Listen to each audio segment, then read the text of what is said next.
नमस्कार, मैं हूं डॉक्टर वाई राखी। अभी सभी का स्वागत अभिनंदन करती हूं। मेरे चैनल को आप लोग बहुत पसंद कर रहे हैं, इसके लिए बहुत तहे दिल से शुक्रिया। अगर आज की भी पोस्ट, आज का भी ये विषय टॉपिक आपको पसंद आए तो उसे ज़्यादा से ज़्यादा शेयर करें। इसलिए नहीं कि मुझे फेमस होना है, इसलिए कि लोगों का भला हो सके, वो भी निःशुल्क।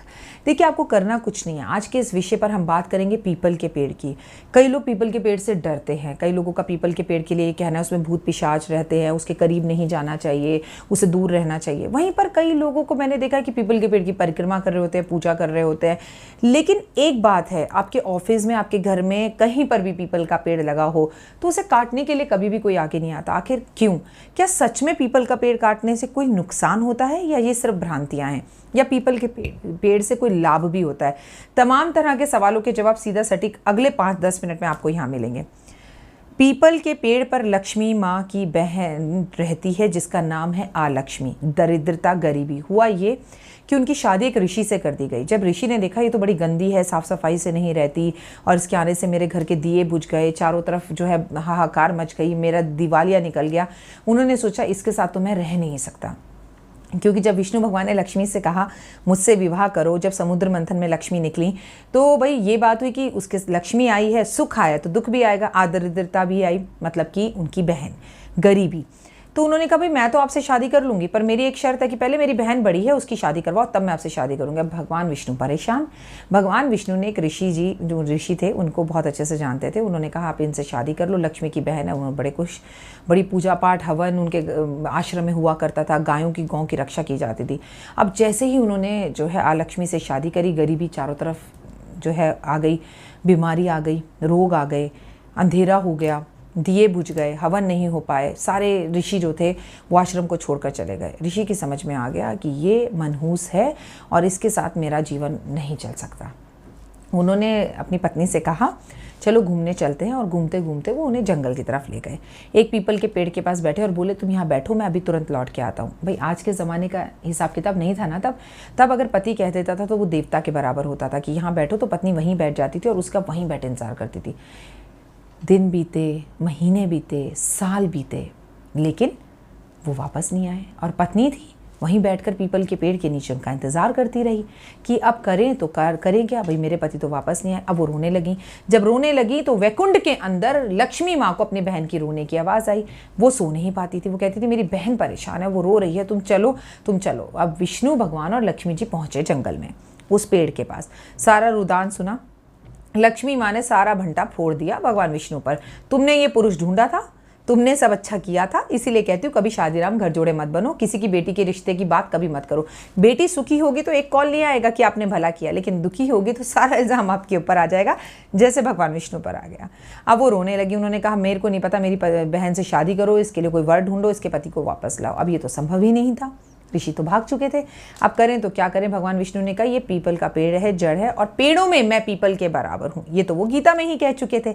आप इसके अंदर वास करो और आपकी सुहागनें पूजा करेंगी, आपके ऊपर सभी सुहाग की चीज़ें अर्पण करेंगी और आपको लाभ होगा। इतना ही नहीं, जो तुम्हारी परिक्रमा करेगा उसके घर में कभी भी दरिद्रता, गरीबी नहीं होगी। और मैं और लक्ष्मी स्वयं हर शनिवार सुबह 4 बजे से लेके इतवार के सुबह 4 बजे तक इस पेड़ में वास करेंगे, तुम्हारे साथ रहेंगे। इसीलिए पीपल के पेड़ की पूजा करना, परिक्रमा करना, उसे छूना, उसके पत्तों को तोड़कर तिजोरी में रखने का जो खास महत्व है वो शनिवार सुबह 4 बजे से है। क्योंकि शनिवार सुबह 4 बजे से संडे सुबह 4 बजे तक भगवान उस पर बैठते हैं अपनी पत्नी लक्ष्मी के साथ और वरदान देते हैं। आप पीपल के पेड़ की पूजा रोज करो, उस पर जल अर्पण रोज करो, लेकिन वो गरीबी का कारक है। हमारे पितृ, जो हमारी आत्माएं भटकती रहती हैं, उस पेड़ पर जाकर बैठती है, उसे केवल शनिवार वाले दिन ही छूना चाहिए, इसके सिवा उसे कभी नहीं छूना चाहिए। आप दिया जलाइए, आप परिक्रमा कीजिए, आप पानी अर्पण कीजिए, लेकिन अगर आपको उसको टच करना है, उसके पत्तों को तोड़ना है, तो वो केवल एक दिन है, शनिवार का दिन। क्योंकि अगर आप शनिवार वाले दिन उसे छूते हैं तो आप स्वयं साक्षात किसको छूते हैं? लक्ष्मी और विष्णु को। आप उस पर सुहाग की चीज़ें अर्पण कीजिए, से लक्ष्मी माँ प्रसन्न होंगी और आपके घर धन धान्य बढ़ेगा।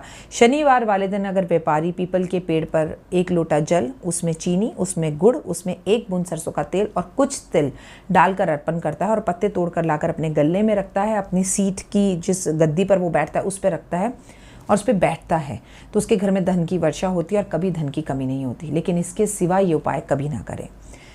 पीपल के पेड़ के पत्तों को तोड़ने का उपाय पितरों में श्राद्ध पक्ष में भी कभी नहीं करना चाहिए। संडे वाले दिन पीपल के पेड़ को छूने से पाप लगता है और पाप लगने के साथ साथ गरीबी बढ़ती है। तो जिस तरह से संडे को तुलसी को छुआ नहीं जाता, उसी तरह से पीपल और बरगद के पेड़ को भी संडे वाले दिन छुआ नहीं जाता। इस बात का आप खासा ध्यान रखें।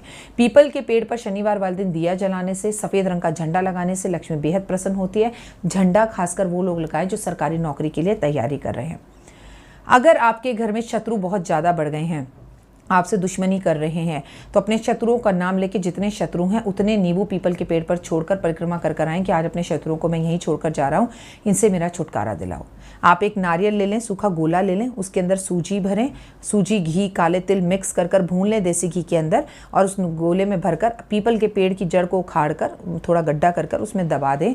ये उपाय 24 घंटे का उपाय है। ऐसा करने से शनि से आपको मुक्ति मिलती है। अगर शनि आपको तंग कर रहे हो या परेशान कर रहे हो या आपकी 7.5 सती चल रही हो या आप किसी भी कष्ट में हो, तो इन सब चीज़ों से छुटकारा मिल सकता है। पीपल के पेड़ पर शनि देव की मूर्ति हो और उस पर आप तेल अर्पण करें तो कोर्ट कचहरी पुलिस के चक्रों से आपको छुटकारा मिल सकता है। पीपल के पेड़ पर चारों तरफ ईंटें और सीमेंट लगाने से आपका घर जल्दी बनता है। या ऐसी जगह हो जहाँ पर ईंटें और सीमेंट तो लगा हो तो आप टाइलें लगवा दीजिए, लेकिन उस पर गलती से भी अपना नाम अंकित मत करवाइए, जैसे पुराने ज़माने के लोग कर देते थे। प्रस्तुत बाय ये दिया गया है। हमें कोई जो है बहुत बड़ा अपने ऊपर तबका नहीं लगाना कि कार्य हमारे द्वारा किया गया है। ये पुण्य का कार्य है, गुप्त दान है, गुप्त रूप से कीजिए तो बेहतर होगा। पीपल के पेड़ के आसपास और भी पीपल के पेड़ लगाने से भला होता है। कार्यक्रम की शुरुआत में मैंने आपसे बताया था कि पीपल का पेड़ तोड़ने से क्यों लोग डरते हैं। गीता के अंदर कहा गया है कि कोई भी व्यक्ति अगर पीपल का पेड़ कटवाता है तो 1 साल के अंदर, 1 वर्ष में उसकी मृत्यु निश्चित है। हमारे शास्त्रों में लिखा है ये बात। तो आप कभी पीपल का पेड़ ना कटवाएं। अगर वो आपको कष्ट दे रहा है और उसको कटवाना है तो बाकायदा पंडित आएंगे, उसकी पूजा की जाएगी, शांति की जाएगी और उसके एवरेज में 108 पेड़ पहले पीपल के आप लगाएंगे, उसके बाद पीपल का पेड़ आप कटवाएंगे। ये नियम है। इसलिए अगर पीपल गलती से भी घर में हो जाता है तो सोच समझ कर कार्य करें। और अपने जन्मदिन एनिवर्सरी पर अगर आप पीपल के पेड़ बहुत ज़्यादा लगवाएं तो ये भी आपके लिए लाभदायक हो सकते हैं, इससे आपका भला हो सकता है। तो ये थी पीपल के पेड़ से जुड़ी हुई जानकारी। लेकिन पीपल के पेड़ पर सरसों के तेल का दिया जलाते हुए मैंने लोगों को अक्सर देखा है।